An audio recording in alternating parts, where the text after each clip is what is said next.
아주 오래된 이야기입니다만은 제가 미국에 처음에 갔을 때였어요. 사막을 제가 탄 차가 달리게 되었는데 저 먼 곳에 물이 있는 거예요. 빛이 반짝반짝하면서, 그래서 물이 있구나. 근데 가는 방향이 그 방향이었기 때문에 기대를 갖고서 갔어요. 한참을 달렸는데 없는 거예요. 나중에 제가 동승한 사람에게 말을 했더니 목사님 그거 신기루예요 그러더라고요. 신기루라는 거, 이거는 제가 알고 있기로는요, 저는 이제 지면에서 나타난 신기루만 본 거잖아요. 근데 수면에도 그 신기루가 또 있대요. 어떤 모습인지는 제가 보질 못해서 모르겠습니다. 그런데 이 지면이나 수면에서요, 그 더운 공기와 이 찬 공기가 그 공중에 있는 그 상호간에 그게 이렇게 만나게 되면, 그러면 빛이 굴절되는 현상이 나타난다는 거예요. 그게 이제 지면에서는 물로 보이는 거죠. 아마 사막을 걷게 된 사람이 목은 마르고 그 물은 좀 마셔야 되고, 저기 신기루가 있구나, 신기루가 아니라 물이 있구나 해가지고 가다 보면 그게 신기루기 때문에 결국 그러다 길을 잃어서 죽지 않을까, 그런 생각이 들어요. 신기루는 허상이에요. 허상. 그러니까 실제 있지 않는, 없는 허상이라는 얘기예요. 우리가 인생을 살면서요, 참 신기루를 많이 쫓아요. 그게 이 땅에서 우리가 소위 이것만 있으면 내가 행복할 수 있을 텐데 하는 어떤 조건. 근데 그 조건을 내가 열심히 노력을 해서 얻게 되잖아요. 그러면 그 기쁨도 잠깐이에요. 그래서 옛날부터 그런 말이 있잖아요. 차를 사면 6개월이요. 그리고 집을 사면 1년. 그러니까 새 차에 대한 행복이, 새 집에 대한 기쁨이 그렇게 유효하다는 얘기예요. 그리고 사람은 또 다른 신기루를 찾아 나서요. 성경에 이런 인물을 말하라고 한다면 많은 사람이 있을 수 있겠지만 그 중에서도 대표적인 사람은 야곱이죠. 야곱이 신기루를 쫓아서 길을 떠났던 거예요. 태중에서도 싸운 이유가 신기루를 얻기 위해서. 물론 훗날 장자권을 얻게 된 것은 하나님이 믿음의 정통성을 이어가는 건데, 그런 면에 있어서 야곱은 하나님의 그 정통성을 잃지는 않았어요. 그러나 태중에서 야곱이 싸울 때 야곱은 하나님의 믿음의 정통성 또는 하나님의 구속사라고 하는 것에 대해서는 무지했어요. 몰랐어요. 그리고 태어나서도요, 야곱은 성공만 있는 거예요. 성공. 네. 그러니까 자기가 갖고 싶은 거 야곱은 사실 가졌어요. 장자권 가졌죠. 그러니까 형하고 싸워 이긴 거예요. 네. 그리고 아름다운 여인을 보고 그 여인을 얻기 위해서 무려 14년, 7년씩 그 정도 연애할 수 있는 사람이라면 그 사람은 정말 진심일 것 같아요. 네. 외삼촌 라반한테 속잖아요. 그래서 7년을 더 했어요. 어쨌든 원하는 여인을 아내로 맞이했어요. 그리고 라반에게 제안을 하잖아요. 결국 얼룩진 그런 가축들을, 얼룩진 가축이 많아지기가 참 어려운데, 근데 하나님이 하신 거죠. 그래서 얼룩진 가축이 많이 태어나게 되고, 그 라반에게 제안했던 대로 자기 가축이 되어버린 거예요. 그 재산이 늘어난 거예요. 그리고 이제 남은 거는 형 에서와 화해예요. 그것도 야곱이 가면서요, 형이 워낙 사냥을 좋아해서 전투력이 뛰어난 사람이에요. 자기가 어떻게 죽을지 몰라요. 그러니까 앞에는 덜 사랑하는 거, 그리고 뒤에는 정말 사랑하는, 자기와 14년 동안 애써서 얻은 아내를 뒤에다.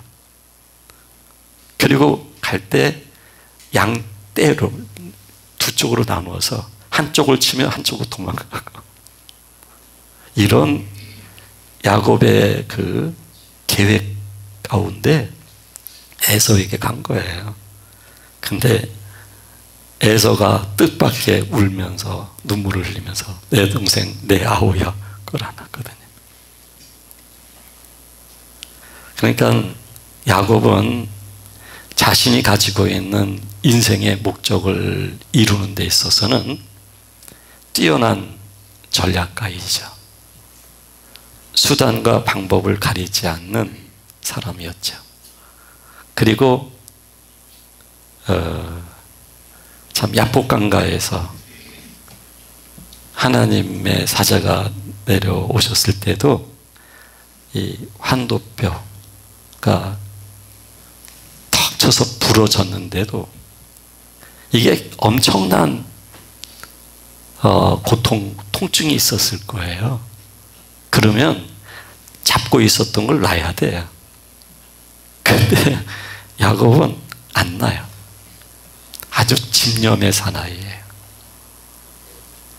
근데 야곱이 그렇게 인생을 살았는데 야곱이 남는 건 허탈한 것밖에 없는 거예요. 아주 공허해지는 거예요. 모든 낙엽잎이 떨어지죠. 그리고 찬바람이 불죠. 그리고 산천이 얼죠. 이게 인생도 그런 때가 이렇게 오잖아요. 참 요즘 보니까 그 황혼이 진짜 아름다운 것 같아요. 우리 교회 2층, 3층 이렇게 올라오면서 보면 저 은행잎 아주 노란색이 예? 얼마나 아름다워요. 그렇죠? 참 너무너무 아름다워요. 이 가을 색깔이. 네. 근데 이제 좀 있으면 저거 다 떨어져요. 그리고 다 얼어요. 네.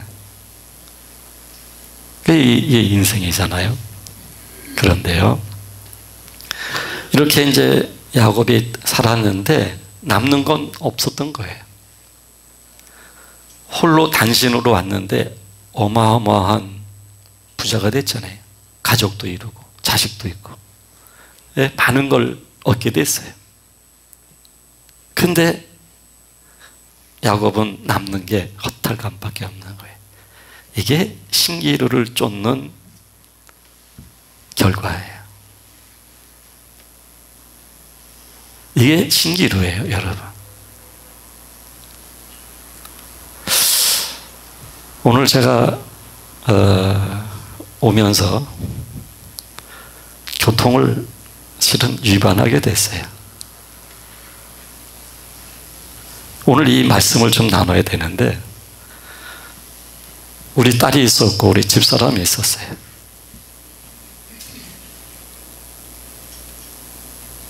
신호가 바뀌었는데 어떻게 지나게 된 거예요. 이제 왜 이런 말씀 제가 드렸느냐 하면 우리가 이렇게 운전하다 보면 신호 위반하고 그러잖아요. 네. 그리고 램프가 있어서 나갈 때 차량 수가 많다 보니까 이렇게 줄을 서 있고요. 근데 반드시 팍 달려와가지고 앞으로 팍 가는 사람들이 있거든요. 네? 그러니까 조금 빨리 목적지에 가는 거죠. 그러니까 헌법이 있고 가장 낮은 법이 규칙인데요. 이 법을 이탈을 하다 보니까 더 이익이 생기는 거예요. 경제적인 이득도 있고. 네. 그러니까 모든 걸 반칙을 하는 거예요. 아, 이렇게 하니까는 이득이 생기네. 저렇게 질서를 지키고 저렇게 정직하고 성실하게 살아서는 언제 좋은 차 타고 집 사고 그럴 수 있겠어. 이런 생각이 드는 거예요.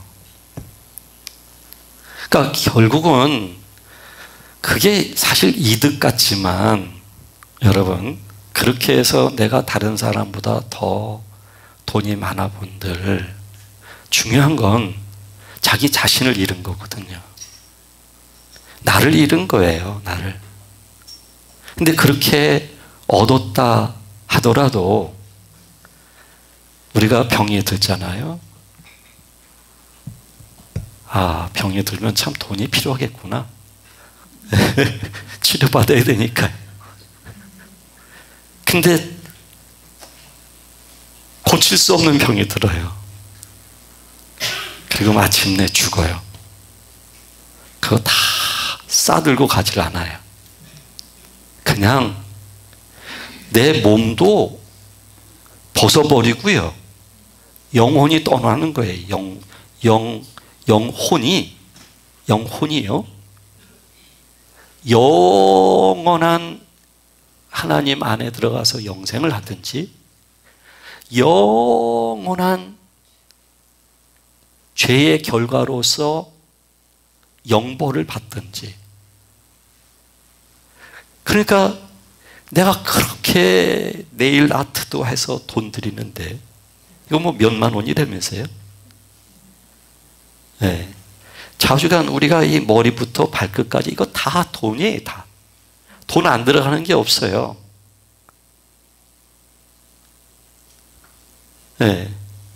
그리고 또 자기 신체에서 조금 요 부분만 서면 좀 괜찮겠다.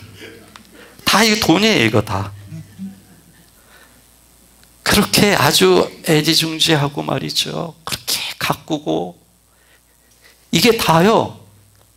영혼이 빠져나가면 썩는 거예요, 여러분. 썩어요. 썩기 전에 나이가 들면서 주름이 생겨요. 근데 또 애써서 또 그거 필로핀인가요? 뭐 맞나요? 보스톡? 보톡스? 보스톡. 이 쏴가지고 이걸 또 빵빵해지는데 웃어도 이상해, 그러면요. 자연스럽지가 않아요. 이렇게 가꾸는데도 요거요. 늙고 병들고 썩게 돼 있는 거예요. 그러니까 여러분, 이 육체의 삶이라고 하는 게요, 육체의 삶이라고 하는 게 자칫 잘못하게 되면 신기루를 쫓는 삶이 될 수가 있어요.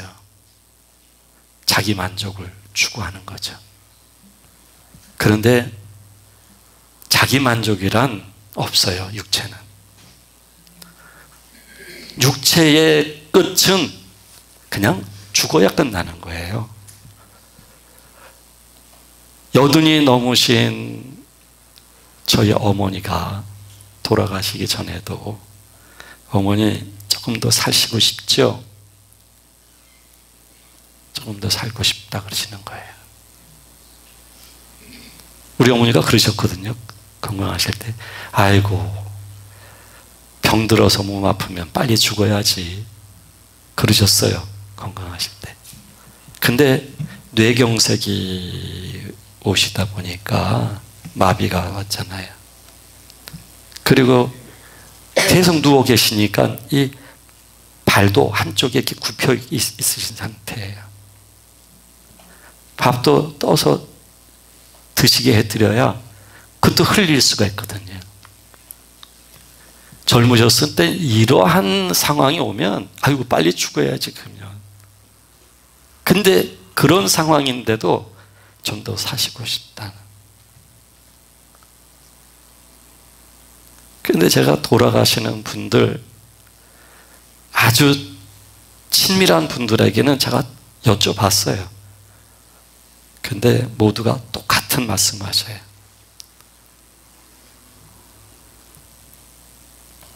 그러니까 이 육신이라고 하는 게 그래요. 끝없는 거예요. 자신의 목숨을 포기한다는 게 무서운 거예요. 그래서 여러분, 이 육으로 살면 반드시 죽는다. 육의 끝은 죽음이거든요. 죽음. 그래서 성경은 땅의 것을 생각하지 말고 위의 것을 생각해라 라고 얘기를 하는 거예요. 여러분, 우리가 가지고 있는 이 육체로서 단순히 육체가 원하는 어떤 행복의 조건들, 그 목적을 향해서 달려가는 것만이 신기루가 아니고요.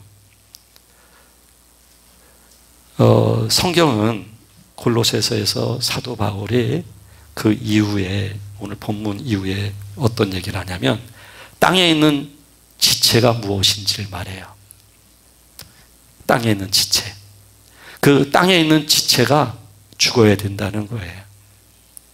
근데 그 땅에 있는 지체가 뭐냐면 음란, 부정, 사욕, 악한 정욕, 탐심, 이런 죄들이에요. 근데 우리 이 육체라고 하는 것은요, 이런 죄의 내용물들을요 음식으로 삼아요.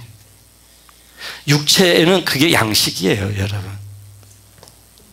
육체는 그런 거를 먹고 싶어 해요.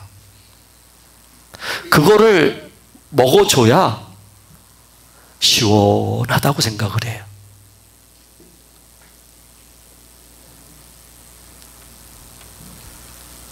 근데 성경은 그렇게 살면 죽는다는 얘기예요.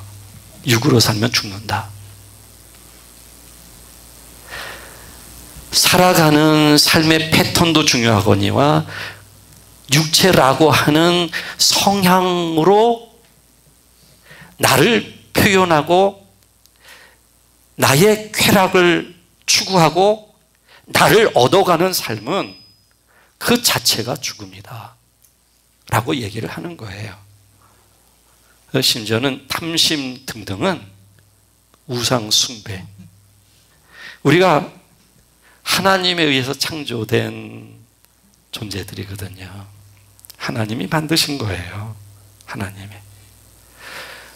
근데 하나님이 우리의 생명의 근원이시기 때문에 우리의 경배의 대상은 하나님이시거든요. 하나님인데 근데 지금 경배의 대상을 자기 자신을 만들어 놓는 거예요. 자기의 성향에 의해서 자신의 만족을 위한 삶을 살아가는 게 그게 곧 자기를 우상화시키는 거예요. 그러니 여러분 이 죄가 죄를 질 때는 즐거울 수 있을 거예요. 근데 그 죄는 반드시 하나님께서 사망으로 부르시거든요. 그래서 여러분 이 땅에 있는 것을 생각하지 마라. 이 시대 때는요 사도 바울이 지금 이 서신을 보내면서 몇몇 그 골로새 교회의 그 위협적인 이단들을 염두에 두고 글을 쓴 거거든요. 첫째는 철학사상이었어요. 이 철학사상 어떤 사상이냐면 물질을 죄악시하는 거죠. 그래서 예수 그리스도의 성육신 이것은 하나님의 우리를 구원하시기 위한 은혜의 수단이 아니라고 보는 거예요. 예수 그리스도를 부정하는 거예요. 그러면서 철학적으로 자신들이 의미를 부여하고 그리고 자신들이 해석을 하면서 물질적인 것을 추구하지 않는다. 이게 얼마나 선해 보이고 신실해 보입니까? 물질을 추구하지 않는다. 적어도 물질에 대한 욕심을 갖지 않는다는 얘기잖아요. 그걸 죄악시 여긴다는 건 마음을 멀리한다는 얘기겠죠. 근데 중요한 것은 예수 그리스도의 성육신, 그리스도가 이 땅에 오신 것을 부정하는 이론이거든요.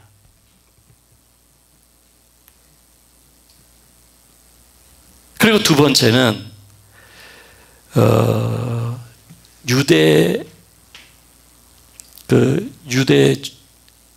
유대인들이 가지고 있는 율법이에요. 이들은 구약은 안 거죠. 모세의 율법은 안 거예요. 그리고 자신들의 믿음의 조상들이 대대로 내려왔던 종교적 의식과 절기의 중요성은 이들이 안 거예요. 그러나 우리 주 예수 그리스도 이후 진정한 구원의 실제는 이들이 몰랐던 거예요. 그래서 이들이 강조한 것은 음식의 규례라든가 손을 씻고서 먹어야 돼요. 음식의 규례라든가 또는 몸에 행하는 할례라든가, 이 할례는 하나님이 이스라엘 백성에게 하나님의 자녀라고 하는 것을 말씀하기 위해서 할례를 행하게 했지만, 이거는 훗날 할례는 마음에 행하는 거거든요. 예수 그리스도가 우리 안에 계시면, 그러면 내 영혼은 그리스도의 영에 의하여 성질상 변화가 오면서 하나님의 자녀가 되는 거예요. 그러면 그게 진정한 할례예요.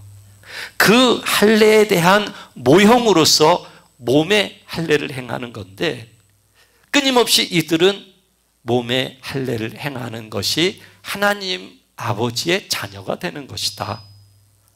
모든 절기, 날들을 중요하게 여겨서 구약에서 내려오는 예식 방식으로 살아야 된다. 바로 이런 것들이 구원을 얻는 것과 무관하지 않고 매우 직접적인 관계가 있다라고 얘기하며 예수 그리스도의 죽음을 폄하하는 거예요. 예수 그리스도의 죽으심을 값없이 만드는 거예요. 이렇게요, 우리는 세상이라고 하는 신기루를 쫓을 수도 있고, 또 하나는 종교라고 하는 신기루를 쫓을 수 있고, 비물질적인 정신이라고 하는 자기 가치, 철학을 이라고 하는 어떤 신기루도 쫓을 수가 있는 거예요. 신기루라고 하는 것이 꼭 땅에 있는 물질적인 것만 의미하는 것이 아니라 비물질적인 정신적인 것들과, 그리고 그 시대를 움직이는 시대 정신의 철학이나 가치 등등도, 그 다음에 종교성이라고 하는 것도 신기루가 될 수가 있는 거예요. 우리는 자기가 종교의 어떤 규칙을 정하는 게 있어요. 그리고 자신이 그렇게 정해져 있는 행동, 그 구조 속에 자신을 집어넣으면, 그러면 안심이 되는 거예요. 그러나 그 종교적인 구조 속에 자신이 안 들어가게 되면 곤고한 거예요. 근데 그거는 자기가 자기의 기준을 만든 거예요. 자기가 구조화시킨 거예요. 이거는 신기루예요. 그래서 여러분, 하나님께서는 그런 모든 신기루를 무너뜨리시기 위해서 하나님은 성령으로 우리에게 오시는 거단 말이에요. 우리에게 오시면 내가 가지고 있는 종교적 구조, 철학적인 이론, 자기 가치, 그리고 세상을 추구하는 삶의 방향, 이런 모든 것들이 흔들리기 시작을 해요. 금이 가고 이런 것들이 깨지기 시작하는 거예요. 왜? 하나님이 인격적으로 생명을 가지고 나라고 하는 영혼을 변화를 일으켜가기 때문에 그런 거예요. 우리 김재석 집사님 작업하시다가 왜 떨어지셔가지고 왼쪽 발가락 그 철심을 이렇게 박으시고, 그리고 이 골반 부분이 심하게 떨어져서 다른 데는 안 아픈데 이 골반 부분이 지금도 아프시다는 거예요. 그래서 움직이기가 어렵대요. 거기다가 몇 년 전에, 아주 몇 년 전에 심장 그 혈관이 막혀가지고요, 스텐트를 삽입을 했었어요. 근데 2년 전부터 이게 막혀가지고, 아니 누운 상태에서, 목사님 예전에는 제가 손을 들고서 이러고 있었으면 5분만 돼도 이게 찌릿찌릿했대요. 이게 막혔으니까요. 그래가지고 이 스텐트를 자주간 뭐 이것도 찾느라고 한 3시간 정도, 그러다 겨우 찾아서 스텐트를 삽입을 했대요, 새로. 그랬더니 이 안에서부터 느끼겠대요. 이게 피순환이 느껴지시겠대요. 슉슉 하고. 그리고 저한테 이렇게 들어서 이러고, 목사님 지금 이러고 있는데 하나도 안 찌릿찌릿하지가 않대요. 이제 좋대요. 제가 여기까지 묻고 싶었어요.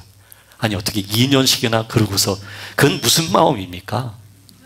그 죽으려고 하는 마음이지. 그거 아니면 수술대 올라가서 시술 받는 게 두려워서 그러신 건지, 병원이란 자체가 두려워서, 이거 나중에라도 제가 꼭 물어볼 거예요. 왜 그러셨는지. 근데 그런 말씀 하시더라고요. 목사님, 제가 하나님께 기도로 이렇게 여쭙고 했던 부분이 있었대요. 근데 이번에 이 사고를 겪으면서 응답을 받았다는 거예요. 응답을 받았대요. 원래 김재석 집사님이요, 가만히 못 계신 분이에요. 활동적인 분이죠.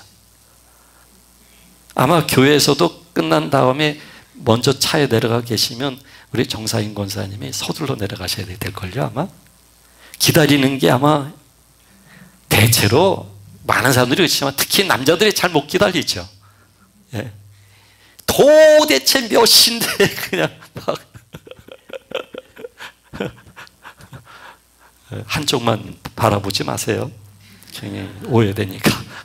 근데 김재석 집사님도 기다리는 걸 잘 못 기다리실 텐데, 그럼 제가 염려한 게, 아이고 굉장히 힘드실 텐데, 그러나 이런 시간, 지금 여기 조용 때문에 동맥을 절단해서 그리 이제 이 스텐트를 삽입을 해서 설치하신 거거든요.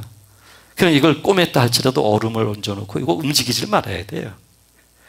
저 이거 해봤어요. 스텐트는 하지 않았지만 조용 검사를 하느라고. 이거 굉장히 힘든 일이에요. 이분이 이건 정말 견디기 어려울 거예요. 네. 활동하던 분이시니까. 근데 그걸 통해서 사실은 하나님이 우리의 성격 패턴이나 우리가 살아가는 생활 패턴 또는 신체적인 활동의 패턴까지도 하나님은 사실 우리의 내면을 변화시켜 가시면서 이런 것들을 변화를 주시는 분이거든요. 제가 이 이야기를 말씀을 드렸어요. 그때 뭐라고 하시냐면, 목사님, 이 생각을 바꾸니까 지금 이렇게 누워있는 게 천국이에요. 천국이라는 말씀을 쓰더라고요. 천국이에요. 그리고 말씀을 이렇게 듣게 된대요. 말씀을.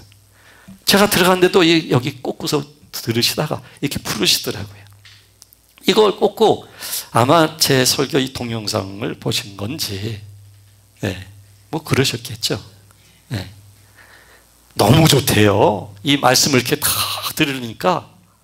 그리고 무엇보다 이 몸 활동이 현저히 줄어들고 한 자리에만 계속 누워 있다 보니까 생각이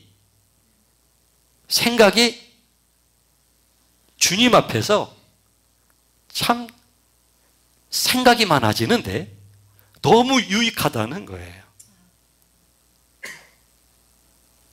그러니까 사실 그것이 온전한 한 사람의 본질 자체를 아주 확 뒤집어서 새롭게 만드는 그런 완성된 변화까지는 아니더라도 그렇게 조금씩 점진적으로 변화가 오는 것이죠. 마음이 조금 더 깊어지는 것이죠. 불행도 그냥 천국이고 감사가 되는 것이죠. 굉장히 활동적인 부분이 이제는 좀 더 깊은 생각, 그 생각도 잡념이 아니라 자신을 돌아보고 하나님을 생각하는 생각으로 바뀌는 것이죠. 이렇게 믿음이라고 하는 것은 하나님은 우리에게 성령으로 오셔서 우리라고 하는, 나라고 하는 그 본질 자체를 이렇게 조금씩 변화를 주시는 거예요. 이렇게 변화를 주시게 될 때 내가 가지고 있는 구조, 내가 쫓던 신기루, 내가 가지고 있는 어떤 가치와 이론, 내가 그렇게 살다 보니까 구조화되어진 자기라고 하는 자아의 단단한 구조, 그리고 믿음 안에서 의미 부여하고 해석하고 그리고 그대로 행동해야 내가 믿음 안에서 만족이 있었는데 그렇지 않으면 불만족스럽고 했는데 그런 구조들까지도 서서히 금이 가고 무너지기 시작을 하는 거예요. 그리고 내가 이제 주체가 돼서 내가 해석자가 되는 게 아니에요. 내가 기준을 제시하고 그 기준에 내가 만족한 어떤 행위가 충족됐을 때 얻어지는 기쁨을 평화라고 말하는 사람이 더 이상 되지 않는 거예요. 이제는 사실적 하나님이 내게 임하시다 보니까 하나님이 영으로 내 영 속에 함께 하시다 보니까 이제는 그 하나님의 은혜가 무엇인지를 느끼게 되는 거예요. 너무너무 감격스러운 거예요. 실패해도 감사하고 떨어져도 감사하고 모든 것을 얻어도 감사하고 잃어도 감사하고 이제는 그것이 나의 삶의 의미가 아니라 진정한 기쁨이 아니라 오직 내 안에 계신 하나님이 영으로 나를 인도하심이 느껴지기에 모든 환경은 감사가 되는 거예요. 더 이상 신기루가 없는 거예요. 이제 나는 실제 나와 함께 하시는 하나님, 그 하나님에 의해서 조성되어진 이 땅의 하나님의 나라, 영적인 세계 속에서 그 영의 실제라고 하는 삶 속에서 내가 살아가기 시작을 하는 거예요.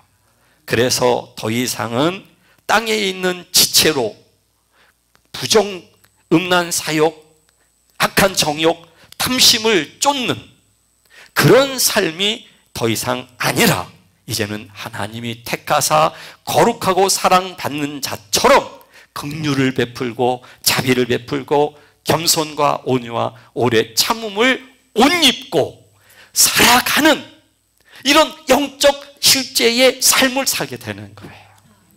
긍휼을 베풀 줄 아는 사람이에요. 사랑할 줄 아는 사람이에요. 더 이상 자기를 주장하지 않는 사람, 배려할 줄 아는 사람, 모든 말 속에 하나님이 말씀하시는 것처럼 말할 줄 아는 사람, 아무리 성이 나 있는 사람이다 할지라도 그 마음을 다독이고 평안하고 자기를 뒤돌아볼 수 있도록 검열할 줄 아는 사람,